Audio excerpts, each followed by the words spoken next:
क्या तुम जानते हो जो मूवी तुम कल रात को देख रहे थे वही तुम्हारी इंग्लिश फ्लुएंसी का सीक्रेट वेपन है? हाँ, मैं सीरियस हूँ। 2026 में फ्लुएंट इंग्लिश बोलना चाहते हो तो टेक्स्ट बुक बंद करो और नेटफ्लिक्स चालू करो। आज मैं तुम्हें एक ऐसे हैक के बारे में बताऊंगा जो बोरिंग नहीं है, एक्सपेंसिव नहीं है, बल्कि एंटरटेनिंग है। बॉलीवुड और हॉलीवुड मूवीज का यूज करके तुम रियल इंग्लिश सीख सकते हो, वो भी घर बैठे। Let's go. देखो, हम सब ने यही किया है। ग्रामर बुक उठाया, चैप्टर 1 पढ़ा और 3 दिन के बाद बुक बंद हो गई, राइट? कोचिंग क्लासेस में जाते हैं तो टीचर बोलते हैं the cat is on the mat. भाई, रियल लाइफ में इंग्लिश कोई ऐसे नहीं बोलता है। ड्यूओलिंगो पे स्ट्राइक मेंटेन किया, एक हफ्ते के बाद ऐप डिलीट कर दिया। ये सब प्रॉब्लम कहाँ से आती है?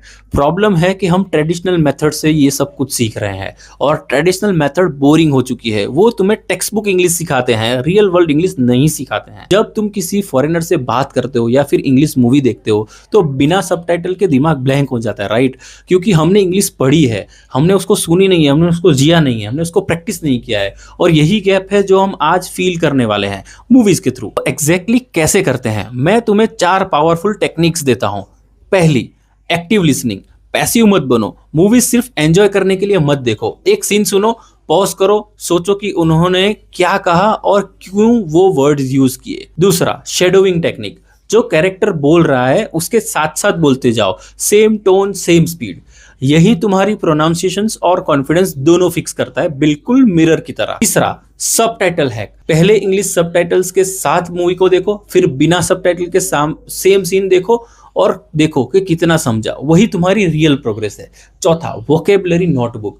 कोई भी नया वर्ड सुनो तो पॉज, नोट डाउन करो और सेंटेंस खुद बनाओ। उस वर्ड से क्या सेंटेंस बनता है और उसको यूज केस क्या है वो देखो। सिर्फ सीखना जरूरी नहीं है, उसको यूज करना भी जरूरी है। चलो एक रियल लाइफ का एग्जांपल देख लेते हैं। और जिंदगी ना मिलेगी दोबारा, आप सब लोगों ने देखी होगी। उसका एक सीन लेते हैं, ऋतिक रोशन का एक डायलॉग है, I don't want to live a life full of what if. अब शेडोइंग करो, बोलते जाओ मेरे साथ, I don't want to live a life full of what ifs. अब वोकेबलरी में व्हाट इफ ये जो वर्ड्स है उसका यूज कहाँ पे होता है?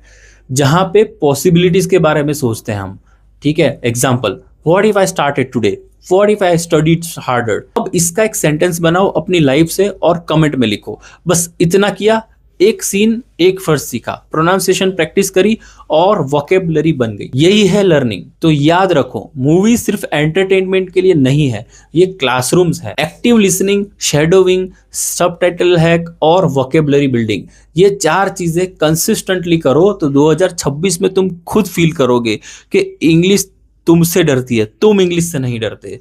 अब तुम्हारी बारी है। कमेंट में बताओ कौन सी बॉलीवुड या हॉलीवुड मूवीज से तुम इंग्लिश सीखना चाहोगे। और अगर ये वीडियो हेल्पफुल लगी तो लाइक करो, शेयर करो उस दोस्त के साथ जिसको इंग्लिश सीखना है, और सब्सक्राइब करो क्योंकि ऐसी और लाइफ चेंजिंग टिप्स आती रहेगी यहाँ पे। मिलते हैं नेक्स्ट वीडियो में। Thank you.